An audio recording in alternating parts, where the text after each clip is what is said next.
All right, welcome back to episode 4 of Nobull with Nobull, with me, Ryan Nobull. And today we have Mario Armani coming on the podcast. Thanks again for I love the name, man. For coming in. Right, it's great. A good name. Yeah. It's a good name. One of my buddies, I did an Instagram contest. Okay. And people were commenting names, and one of my buddies commented this one. I thought it was good. It's a good name because it's it's not directly on real estate, but it sort of gives like a.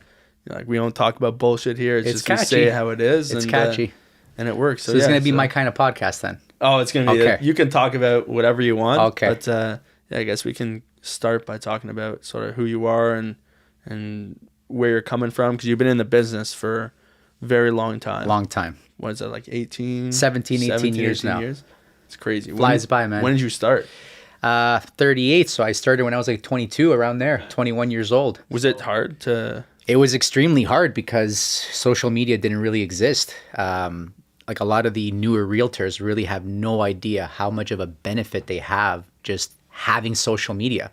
Like it was just incredibly tough because you couldn't get your name out there. You had to do it like the old school way, door knocking or just talking to your sphere of influence. And it was just so hard to get started. Yeah, and at the same time now, you could say it's easier, but it also gets sort of muddied down because there's so many people trying to do the same things. Yes. So now the reason that I feel that it's difficult is because now you're able to see all of your competition, whereas before it was difficult because you had those realtors that were killing it and they had huge budgets to advertise on bus benches and in the newspapers and just anywhere they can because they had the money.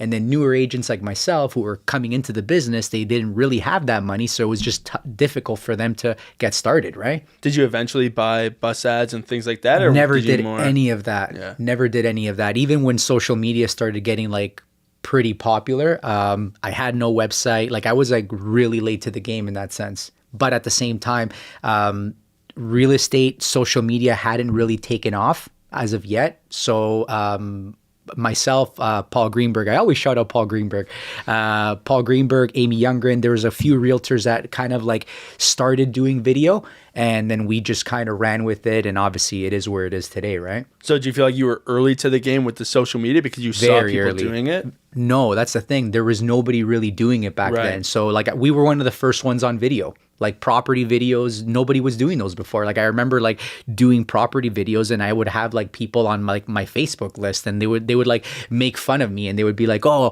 who do you think you are? You think you're on TV making these videos? You know what I mean? Now they're common. Yeah. Like just, as a matter of fact, if you don't do them, it's a problem now, right? Right. Yeah. I feel like everybody's just going out and doing these property videos, but it's as much as it's hard to differentiate yourself from other realtors. If you've already established that base from the start, I feel like it's a lot easier because you're getting into it, you know what you're talking about, and people sort of have that trust in you already. Yes, and the trust is important. The problem that kind of exists right now is that there's a lot of really, really bad realtors or realtors who are just not good people. Mm-hmm. And because of the way that they market themselves, they're very, very busy. So that's kind of like the crazy fact or the crazy aspect of real estate now, that you necessarily don't need to be that good at your job. You just need to be very good at marketing. And that's kind of been one of the things that it's getting to me. It's getting to me because, like, again, it doesn't affect me in any way just because I always do my own thing and I don't worry about what other people are doing. But it's like, I know, like personally, realtors that are awesome and they're struggling because they don't market themselves. They don't know how to market themselves. And even if they did, they wouldn't be very good at it, right? So it's like, I feel bad for these people because it's like, they're great, but they're going to have to make changes in their business or they're going to be out of business. Yeah, things are changing. They're adapting. And what do you think would be the best way for them to get themselves out there? Like if I'm someone who isn't very good on social media, I'm shy behind the camera, because I get that. Whenever I start a video, even doing this, I get nervous a little bit. Are you nervous now? Not once we started. Once we started, I'm good. But before, like the pregame nerves and trying to figure out what we're going to talk about and all of that, it gets me, especially with my videos, because for me, I'm learning as well, right? So as much as I'm trying to put my content out there, I want to know what I'm talking about so I can have that conversation later. And for someone who's been in the business for a long time and might be shy behind the camera, what do you think would be something that they could do to sort of put themselves out there more? Listen, you just have to practice. And the thing is that you could film a bad video and you can look like an ass, but people have a very short memory. So tomorrow they're not going to remember it. And that's the honest truth. And everybody's like, well, what should I do? And I always tell them the same thing. Just start with Instagram stories. They're there for 24 hours. They disappear. And eventually I think that because those videos aren't broadcasted to like so many people as if, like, let's say you made a post, I think it's kind of a way where it would make you feel a little bit more comfortable slowly, and you'll get better over time. Yeah, I guess that's true as well. Because I heard the same thing, but more posting every day. But thinking of doing an Instagram story is smarter because it goes away. Yeah. Right. And it doesn't have to be something so formal. It doesn't have to be like so perfect. You know what I mean? That was one of my drawbacks, and it's still probably one of the things that I make mistakes on, where like I'm trying to make the perfect video, and I've been kind of slowly getting better at that. Just kind of saying, well, you know what, if the lighting isn't 100%, if the sound isn't 100%, or if, let's say, my background isn't amazing, who cares? Like, the important thing is the message. Yeah. That's the important part. That's what people want to hear. That's what people want to see. Yeah, the person who's judging you most is yourself. Yes. Right? People look at the video, especially with social media, like they'll go on TikTok, they'll go on Instagram, they'll look at it, look at your video, and they'll scroll past it. They're not going to say, oh, you know, he doesn't look good today, he doesn't sound good today, the lighting is bad. Right? If Thankfully, because I feel like I've been looking like shit the last like 4 months. No, you look great. Don't worry. I'm a little bit better today. Yeah, that's good. I still need a haircut, but it's okay. No, you're fine. Okay. It looks like you got a haircut. Okay. No, Monday. I'm getting a haircut Monday. I always keep it clean. Yeah. Okay. Well, yeah, we can get into. So you're a big mental health guy. And yes. We spoke about that a little bit before, and it's something that I wanted to touch on because it's such an important thing in everybody's lives, not only just realtors. But you started, and speaking of Instagram, you did a live show every Monday in the month of November, for November, to support mental health. And you had other realtors on there, and you were speaking to them about their mental health, and you were asking them how they were feeling, and they were asking how you were feeling. And it was so wholesome to watch and listen. Like, I watched every week, because people don't talk about mental health that much. They do. They'll post, not memes, but they'll post stuff on social media just with words, but they won't actually talk about it. And a lot of people won't talk about it in person. They won't talk about it on video. So what sort of gave you the confidence to want to talk about that and want to talk about it to these other people and have them open up? It's the fact that nobody really talks about it. I always do something for Movember every single year. Mental health is something that I struggle with myself on a daily basis. I've been struggling with it for years, and it's kind of like I take it one day at a time. And November is kind of like a great time for me to spread that awareness, to share that awareness. And I thought it would be a great idea to bring some of these realtors, and not necessarily I brought realtors, but I didn't really want them to talk about real estate. I tried to make them talk about a lot of their personal experiences and what's happening personally in their lives. But it was more than anything, I just wanted people to see that, yes, there's people behind that camera. They have feelings, they have good days, they have bad days. And I just wanted them to be very transparent and open about it. And there was even like a few realtors that I reached out to do this, and they didn't want to do it. And I'm pretty sure that they didn't want to do it because it's really, really difficult to be honest. Yeah. And everybody's honest, but obviously, like, when they're not in control, like in this particular case, I would be in control because they would have no idea what questions I would be asking them. I feel that they didn't want to be part of that talk because they were afraid what I was going to ask them. Right, because you ask them an important question that might hit home, and they almost don't want to tell you because it's so hard for them to open up about it. But yes, it depends on the situation. And there's also, honestly, there's a lot of sheep in wolves' clothing. That's one thing that I really realize about real estate, especially with social media. There's a lot of people that they seem like they have it together. There's a lot of people that parade themselves as good people and good realtors, but truth of the matter is they're shit realtors. Truth of the matter is that they're scumbags. They're not nice people. Like, some of these people that have these big followings, I've called them, and they're just assholes. Yeah. Like just assholes. I just never understood why somebody, I get it that you may have a bad day. We all have bad days, and I'm sure that I've been an asshole to some people. But it's like at the end of the day, it's like you're calling them and you speak to them on more than one occasion, and they're always the same way, right? And that's when you kind of start to clue in. These people are not nice people, right? Yeah. So, and with 70,000 agents in Toronto, like that's, you're going to get those. You're going to get the good people, you're going to get the bad people, and you get a mix. But again, with the smoke screens of social media, right? You see these guys smiling and laughing and having, putting their houses up for millions of dollars, and here it is. Here I'm doing so well, I'm so successful. But like you said, you see them behind the scenes, and they might be miserable. They might be a dick. They might be they're just not a good person. They're just not nice. And I just never understood why somebody would not be nice to somebody else. That's why, like, one of the things that I always try to teach my kids, and I always tell them that if somebody's not nice to you, just be nice to them, because they might be having a bad day and you don't know what's happening in their life at that particular moment. You've been blessed, and that's why you feel good. So don't worry about how other people feel. Just you try to make that difference, right? And many times, like, they even say to me, well, what if somebody's mean to me? And I'm like, just be nice to them, because maybe by you being nice to them, they're going to actually be nice back to you. And funny enough, my kids have actually told me on several occasions that, you know what I mean, kids that they had problems with before, they're actually friends with them now. Oh, that's great. It's, you know what I mean? It's a little bit harder, because obviously kids are not like adults. They don't reason. It may take a little bit longer, but these are the kind of things that I feel that we should be teaching our kids. So when they're older, they have these life skills, and they don't, you know what I mean?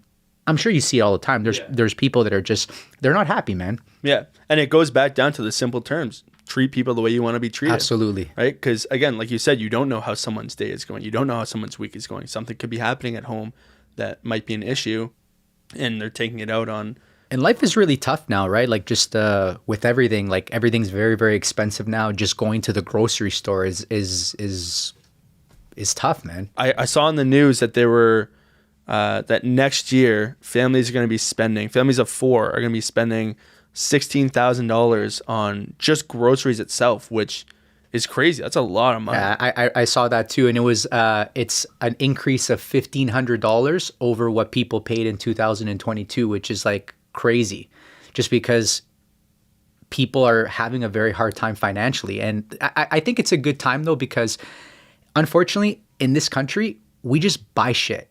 That's all we do. We just buy shit. We spend money very irresponsibly, and like, over the course of the last like year, 2 years, I've been like noticing how much like I've stopped buying a lot of stuff. Like what? Like just stupidity. Like, let's say before I would go on these like big shopping sprees because I'm really into fashion. I love clothing. And it's great. Like now, thank you.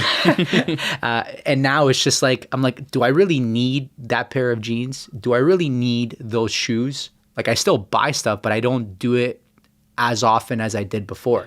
Like, just like now, like my mental, like my mind is kind of saying less is more. And I'm actually happier with less. It's crazy because I'm so much happier with less. It's like you just have to worry less. You know what I mean? And you're just, I don't know. It's all in moderation. Yes. Right? I'm the same. I'm not, for example, I'm not a shoe person. Okay. Like I have a couple pairs of shoes, but I got, one pair of shoes for running, one pair of shoes for, sports, one for going out, one for this, and one for like flip flops, whatever. It would make you sick coming to my shoe closet then. Right. But that's the thing, Yeah. right? Like, these are things that I'm not spending that much money on because I don't need 100 pairs of shoes. I don't need one pair of shoes for every single occasion for every day of the week. And that might be something that, maybe I don't want to say like you got to cut back on, but finding those things in your life that you're spending not necessarily unnecessary money, but money that you could be saving and putting towards things that might be more important, like feeding your family and feeding your kids. We do have to be a little bit more cautious because everything has gone up. It's going to continue to increase. The cost of living is just, it's just killing everybody. Like people like who have a mortgage, they're now paying anywhere between $1,000 to $2,000 more per month than what they were paying before. That's how much interest rates have affected people's monthly payments. So that's obviously going to cut out a lot of the things that they used to do before. As an example, going to a weekly dinner or just doing leisure things or buying 2 or 3 pairs of shoes in a month. You know what I mean? These are the things that people are not going to be able to do. So I kind of look at it as a blessing for many families, because they're going to really realize that they didn't need these things to be happy.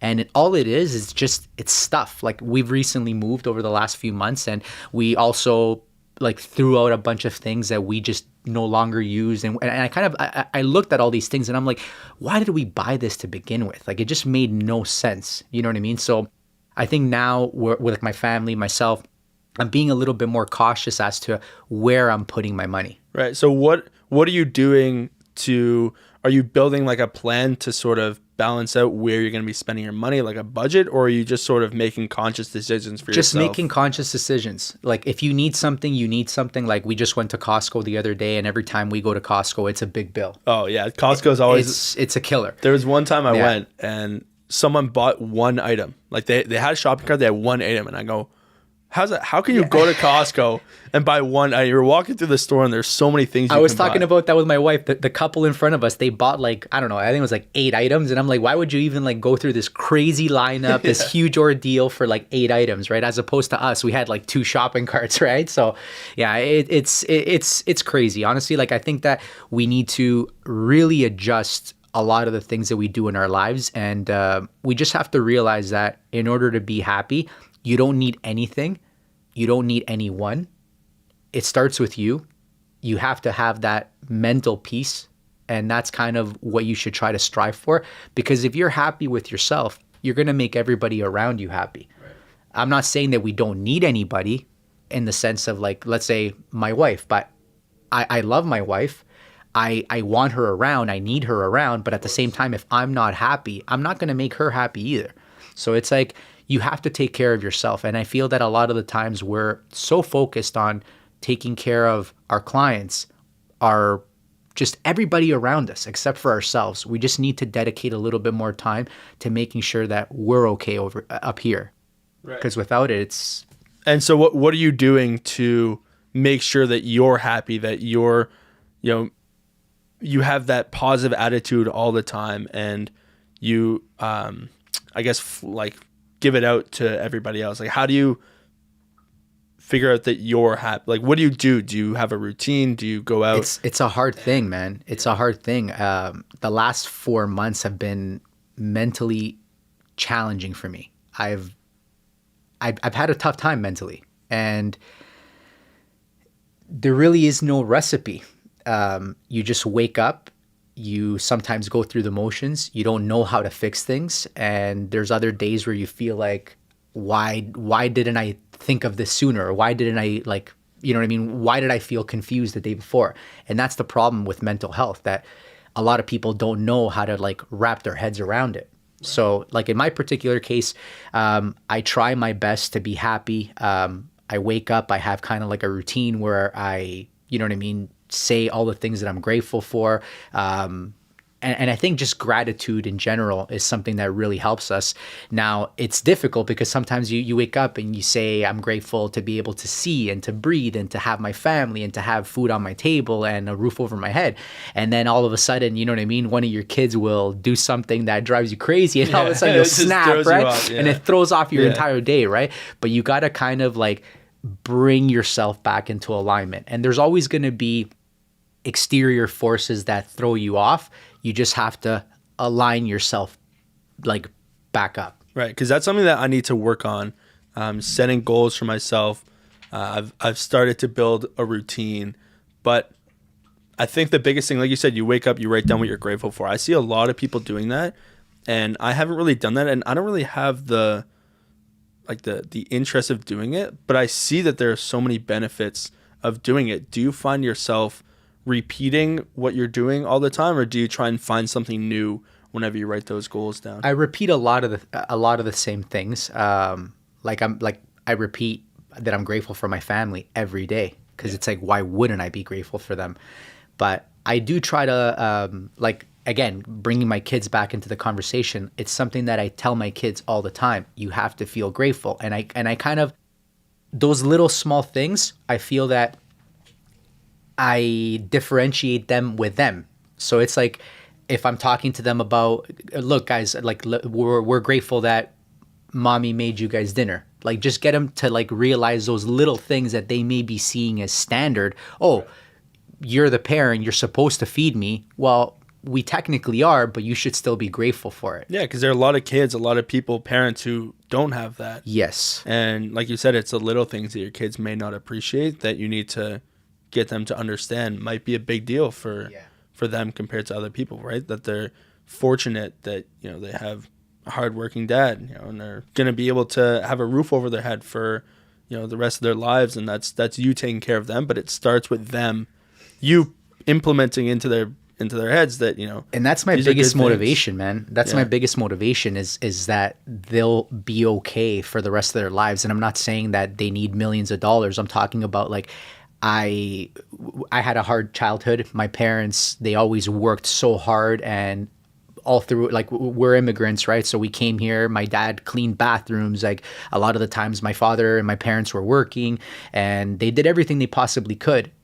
But we never didn't have, you know what I mean? Like, we never went hungry. I remember, like, moments where we would eat a lot of pasta, let's say, right? But at the time, you really didn't think about it. But, like, you look back now, and it's like, yeah, those things happen. Or like the Christmases where you didn't receive the best gifts, or you received very little gifts, right? Again, at the time you didn't feel it, but you look back now and you realize that those things happen, right? Like, I never want to be in a position where I can't pay my rent, or I can't pay my mortgage, or I can't feed my kids. And that's my motivation each day. It doesn't matter if I did 10 deals or 1,000 deals.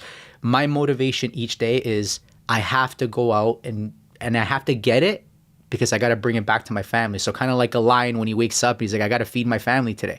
This is how I wake up every day. I don't think about how much money's in my bank account. I don't think about what I did yesterday. I think about today. I have to go in that jungle and I have to get it. And that's how I wake up every single day. And I'm relentless when it comes to it. Yeah, that's really good. Because you're a hard worker. Like you mentioned before, you work until, 11, 12 at night, which has positive and negative effects, but it's having that that mindset, that mentality to wake up early. I'm just a rare breed. I have to say I'm a rare breed. I'm a little sick in the head sometimes, where, like, let's say, like, I just now in my life, I do everything that satisfies my soul. And sometimes I want to work 13, 14, 15 hours. Like, I want to do that. It makes me happy. And like I'm stressed. Like, you see me at the end of the day and I look horrible. But I feel good inside, believe it or not. Like, I feel like, okay, you know what? I accomplished all these things. And I know that all this work that I did today is going to pay me in dividends down the road. And listen, real estate, it's a cyclical business. If you want to make money in 6 months to a year, you got to be working today. And that's why a lot of newer realtors, they get busy, because it's going to happen. You're going to eventually get busy. You're going to have 3 or 4 clients at a time, especially at the beginning. It's all new to you. And then all of a sudden you stop doing all those little systematic things that got you to be busy in the first place. And all of a sudden, as soon as your clients are like, you help them buy, you help them sell, you're like, you have no more clients. You're like, my business completely stopped. Yeah. What do I do? What do I do? Well, the reason why it stopped is because you went ahead and you stopped doing those little things that allowed you to get that business to begin with. Right. And these are the things that these newer realtors forget. And how do you plan that? How do you go and, set your schedule a day in advance, a week in advance, just write down the small days, things? weeks, months, and years, man. Yeah. Like, there's things that have happened in the past year that I planned 15, 16 years ago.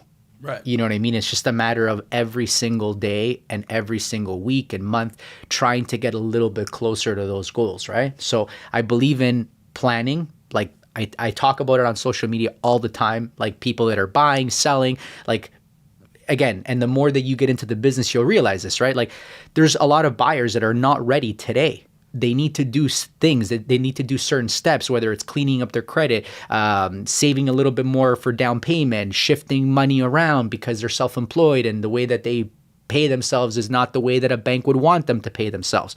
A lot of these things take time, so you need to plan. But it goes the same in your business, right? And in your life. You got to plan the things that you want to happen. And if you don't plan, guess what you're doing? You're waking up every single day and you're winging it. Yep. And I can admit I've done that, right? Because I'm so... We all do it. Like I do. Yeah. I do it sometimes myself. Like as much as I can sit here and say, oh yeah, I do this and I do that. Yes, I do it 98% of the times, but there's always those 2% of the times where like you don't plan it and all of a sudden just things are not going systematically the way you would want them to. But that's your fault because you didn't plan it, right? Right. Yeah, it's building those days so that you have a successful day. Yeah, because I had a day a couple days ago where I didn't do much for the day and I didn't feel accomplished. But that's also, again, my own fault for not trying to plan it ahead of time and waking up in the morning and saying, okay, what am I going to do today? Rather than going back a week ago and saying, okay, this is what I'm going to be doing Monday, this is what I'm doing Tuesday, and planning it out that way, because I feel like that's the most effective way. And it's something I've started to do. Before, I didn't really have a calendar. And so for the first couple of months, I had a calendar. And now, as of a couple of weeks ago, I'm starting to color coordinate my calendar, which I think is a big thing. And I think a lot of people do it. And I didn't even realize that a lot of people do it, because then you can balance things like meetings, for us doing things like showings and having your family time, and then mixing all that other stuff in between, because that's how we can manage our time and manage our business to be successful. And I'm sure extremely hard. I said it before we started the podcast. I think that balance is bullshit. Maybe some people have achieved it. Maybe some people can achieve it. I can't achieve it. I've been in the business for such a long time and I just have never been able to achieve it. And it's always because you're busy. You have 24 hours in the day. That's it. So you can either do one thing or the other. It's hard to be in both at two places at one time, right? Yeah. That's why I feel that there's a lot of people that are starting teams and they're starting to kind of evolve the way that their businesses are set up, because I think eventually you need to evolve your business from being a salesperson to being an actual business. And a lot of realtors don't understand that. They're kind of like, well, what do you mean? I'm self-employed. I run my own business. I'm like, yes. I'm like, but if you went on vacation for a month, I'm like, are you really producing? And they're like, well, what do you mean? I'm like, are you selling real estate when you're on the beach for a month? No, I'm not. Well, you're a salesperson. You're only as good as your last sale. But if you actually have a business that can actually run when you're not there, then you have a business. There's a big difference, right? That does take a little bit of time. It does take a little bit of planning. And it's very difficult because in that planning phase, you're going nuts. And guess what? During those times, you're sacrificing personal time. You're sacrificing family time. It's just, that's why I'm saying that balance is very, very difficult to achieve. But that's very smart. Like you said about the vacations and building your business, because yeah, I'm building my own self business, but with you, you've built a team for yourself. And you mentioned that sort of helps you with the business on the side. So the team isn't where I quite want it to be, and just because I've been building it very slowly. So I had a team prior when I used to work at a brokerage. As you know, I own my own brokerage now. The team was very unsuccessful, and it was unsuccessful because of myself. The thought process of how I wanted to run the team was completely incorrect. The people that I chose for the team were completely incorrect, and I just had the wrong idea. But it's like anything in real estate, you have to go through the motions to realize what's right and what's wrong, because there's no book that tells us exactly how to do it the right way. It's like how I can best explain real estate is we can open up a coffee shop in the same exact building. Mine is here, yours is there. But my coffee shop will be completely different than your coffee shop. And that's exactly what real estate is. We're all free and we all have the liberty to run our business whichever way we want. That's why I always on social media talk about the fact that realtors are not all the same. And that's why I feel that people need to do their homework when they select a realtor, because we all do things differently. Yeah. So do you think it was a better move to open up your own brokerage and sort of do everything for yourself? Or do you feel like there are things you could go back on to I opened up my brokerage for a different reason. Okay. So at the time when I opened up my brokerage, it was the only way to actually incorporate. Which as now as an independent realtor, you can incorporate. Yeah. So I technically wouldn't have needed to open up a brokerage when I did 4 years ago. But at the same time, I'm happy that I did because I'm able to do things in the way that I want to do them. So before, I always had to follow, let's say, what Royal LePage or Keller Williams or whatever brokerage I was with, like I would have to follow their rules, which are great because not all of their rules were bad, but there were rules that I didn't agree with, that I thought that they were very archaic and just things that just don't really apply in today's modern real estate world, right? So I'm just happy that I opened up my own place that I can do whatever I feel is correct. And I haven't looked back, and I think it was the best decision I've made so far in my career. Yeah, that's great. And it's going to take time to get to that point. Which and is I'm okay. sure, yeah, but you learned a lot by going through being by yourself, Yes. having a team, and now owning your own brokerage. Was that your goal from the start? It was never my goal. It was never my goal. It's something that I kind of adapted to, let's say, I said to myself, well, this is what I need to do.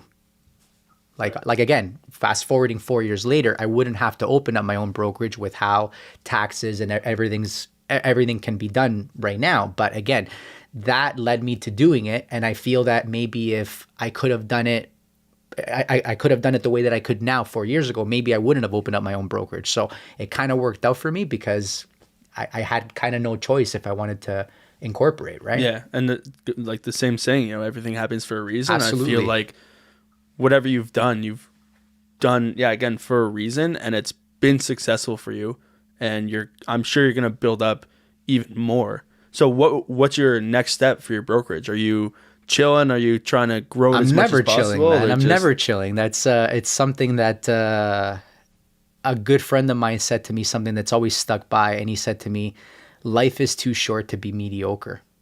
And that always stuck by, and it resonates with me because it's like, why would we want to be the same people tomorrow that we are today? Right. As much as you're happy with yourself today, as much as you're happy with the situation, there could always be something better. You could always strive for something that you don't have today, right? So one of the things that I've always been heavy into, like goals, and just I'm very goal oriented. The problem that I've had, like the drawback, is that sometimes I don't enjoy the goals. Like I go ahead, I'll accomplish it, and I'm like, okay, what's next? So how do you write down your goals? How do you figure out what your goals are going to be? Because that's something that like I mentioned earlier, I haven't set goals for myself yet. And I feel like that's something that I really need to do. And I'm getting to it. I actually have it in my calendar for next week to start writing down. Yeah, crazy? Or tomorrow, whatever. It should be as soon as the podcast is over, man. All right, so we can run it. You need to get on that right away. Like, the goals are not going to wait for anybody. Yeah. Like, if you don't set them right away, they're just never going to happen. So how do you set them? You just got to determine what's important to you. And listen, small goals and big ones too? Small goals, big goals. There's going to be things that you change along the way. There's things that, you know what I mean? Like, one of my all-time goals always, I said to myself, I'd love to buy a Ferrari one day. Mm-hmm. I don't give a shit about that now. Really? Like, don't get me wrong. I would absolutely love to have that car, but I don't give a shit about it. Like, it's like now, like I said, my goal is for my kids and my wife to have a home, to have food on their table. That's my goal. Yeah. So, like, obviously being a younger realtor, you're going to have things that are important to you now that later on, they're not going to be very important to you, right? So I guess it's kind of the maturity that kind of you grow into as well, right? Yeah, my friends and family watching and listening right now, they know that my goal is to have a Lambo. Yeah. Not a big Ferrari guy, yeah, more of a Lambo guy, but that's been my goal, and trying to achieve that. I think, like you said, that was your goal, and you mentioning that it's not your goal anymore. Listen, man, I'm scared now. I'll tell you something, and take it however you want. There's probably a lot of people that are going to watch this, and they're going to probably even scratch their heads, but all of that stuff, it doesn't mean shit. No. I'm telling you right now, once you have it, you'll realize that it's just so insignificant. Like, yeah. I'm telling you, if you make your life and the purpose of what you're doing about a watch, about a car, about a house, it's just, you're going to fall down. It's going to be a never ending cycle, man. It's going to be a never ending cycle. And all it is, it's going to be temporary happiness, because you're going to be like, oh, look at this cool watch, or oh, look at this cool car. And it's going to be cool for that day, the day after, maybe the week after. And then it's going to be like, okay, well, I have it. It's like, I enjoy it, but it's like, does it really make me happier? And I'm telling you, man, it doesn't. Yeah. It won't. That's true. But also, I guess on the flip side is, you've worked so hard to get to that goal. And if that's something, like we were talking about the shoes before, that might be something that's insignificant. I really want this pair of shoes, whatever. Now you have it, and it's like, whatever. But I feel like with a big goal like that, owning a house, buying a fancy car, having those and achieving those goals, yeah, is temporary happiness, but it's thinking back in the past to what you did to get to that point, I think makes it a little bit better. But yeah, like I do agree. Once you get it, yeah, it's insignificant. Like who cares if you have a fancy car? It is cool once you have it, because it's almost like you see it every day. You can touch it. It's motivation. Like it's almost like I have this because of how hard I worked, because I did all of these things, right? So like I use some of these things as motivation to me. And it's almost like, this is why I need to keep going. This is why I need to continue pushing myself, right?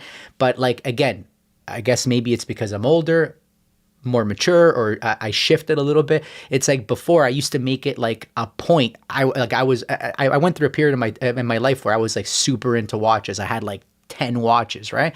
And it was just like, I could only wear one watch at a time. So it's like, why do I have all these watches?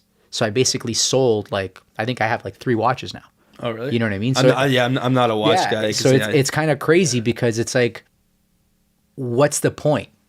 And it, like, again, it's cool. Like you have it, you made it. But again, I feel there's a lot of people that they strive to have these material things, and it's almost like they're compromising their financial well-being just to have them.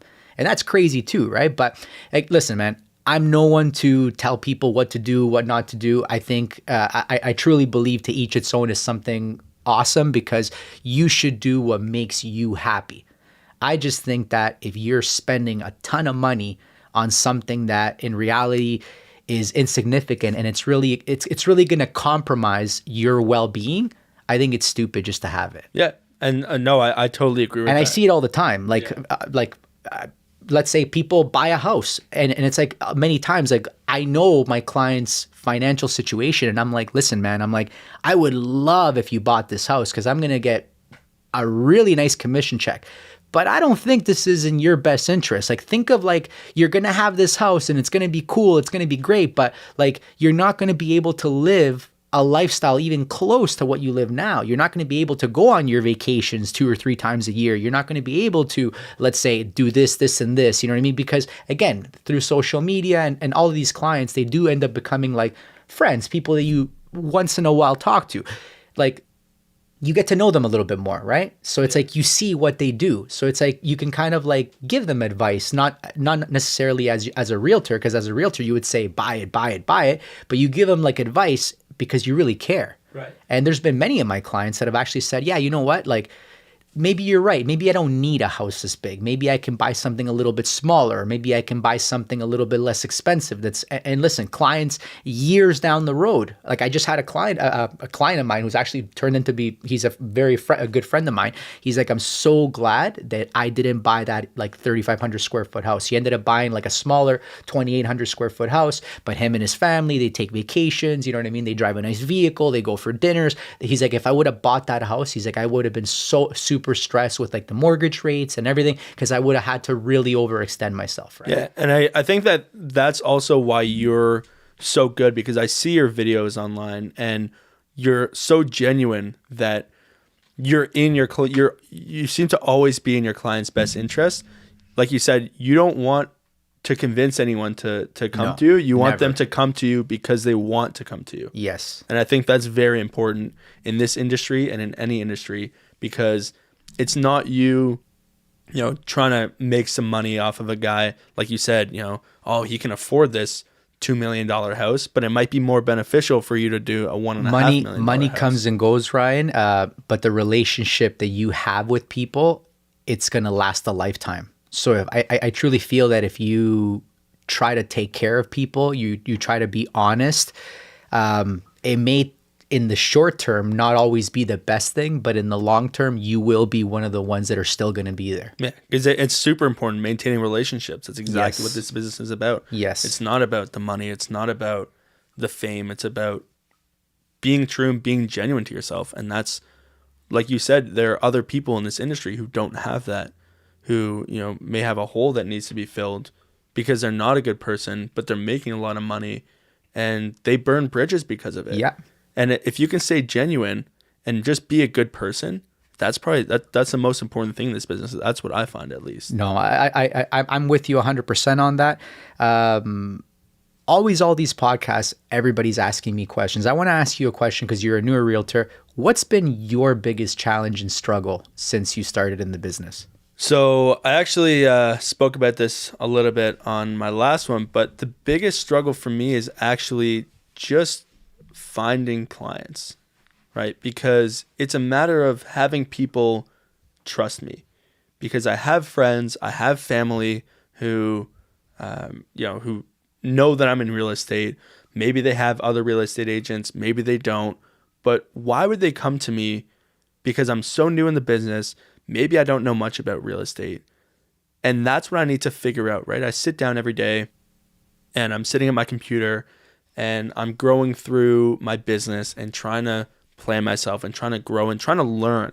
I think that's the biggest thing. It hasn't been easy, as you know, as a realtor in your first year, right? You're mostly doing leases. You're not really doing sales, but it's going to come.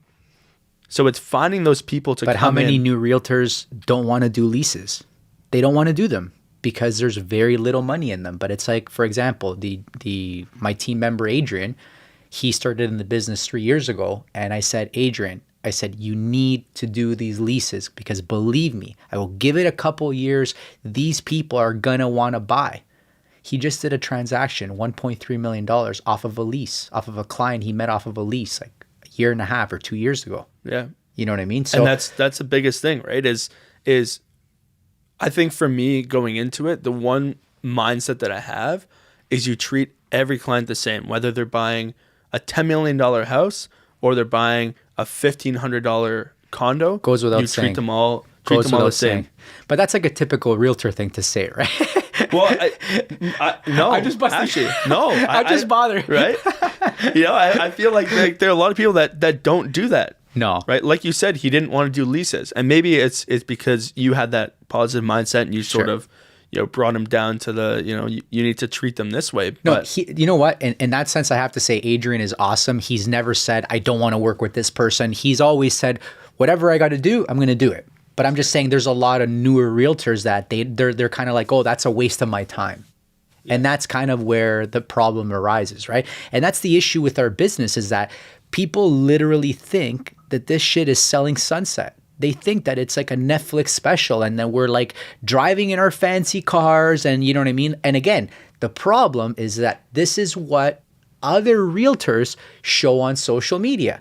They show their fancy house or, well, usually a lot of these people, they don't even have a fancy house. That's the funniest part. But they'll show, let's say, their fancy car that they're making $1,500 a month payments on. Or let's say their nice watch or their purse or whatever the case may be. You know what I mean? And these are the things that they're showing. And this is another reason why the public hates our industry because they think that we're overpaid babies. You know? And a lot of us are. A lot of us are. Yeah.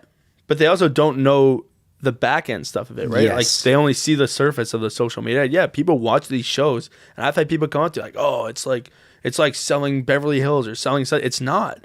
Listen, it's like so glorified. easy. It's like so anything. easy because there's realtors that they won't sell anything for like 3 months, and all of a sudden they'll get a $25,000 commission check. And you know what these people will do? They'll go out and they'll spend that money. Designer clothes, this and that, the other, and they just rent. And which, listen, that's okay if that's what they like. That's okay. But this is a perception that people have that is not real.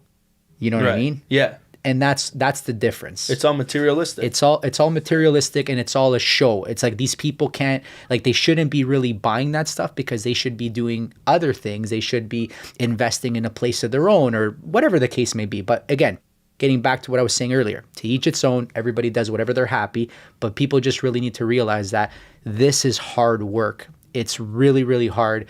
We are in charge of hundreds of thousands, if not millions of dollars of people's hard-earned money, and we need to take this seriously. The reason why people are going to use you, Ryan, is because you know what the fuck you're doing, because you're good at what you do, not because you have a fancy car or because you parade yourself on social media like a lot of these idiots do. Just focus on the business, focus on learning, try to shadow as many great realtors as possible. Try to see the little things that they do day in and day out. And then slowly but surely, it's going to take some time, but you're going to meet one person, you're going to meet the other person, and your client, it's going to be a snowball effect. It does take time, but people are going to use you because you know what you're doing. So if you focus on learning, you'll be okay. That's good. Yeah, I was actually gonna say we're almost at the end, and I was gonna ask you what's one piece of advice that you would give. I read your mind. A new realtor, and you answered my question. So anyway, I really appreciate it, Mario. No problem. Where can people find you online for your social medias and all of that? ArmaniSells.ca on Instagram, and YouTube channel Mario Armani Real Estate Team. Give me a call. And you also have Armani Realty on your Instagram too. I do. I have Armani Realty, but it's ArmaniSells.ca is more. It's my personal account. I try to share as much of my day to day, a little bit of family, a lot of work, and just try to have fun with it. And some mental health stuff too. So if you're struggling, you need someone to talk to. Yeah, you know what? Mario's a great guy to reach out to. Reach out to me as well. Yeah, I always, you gotta reach out to me, but you can reach out to him too. I definitely talk a lot about mental health on my channel. I always post a lot of motivational stuff, and I want to also help people. And it's just not all about real estate. And I feel that's kind of what's a little bit different in, let's say, comparing myself to other realtors. Right. So thanks. I appreciate that. Problem. And thank you, man. I guess, thanks again, everybody. We'll see you next week. No bull. No bull. No bull. No bull with Nobull. That's it, baby. That's it. All right. Take care.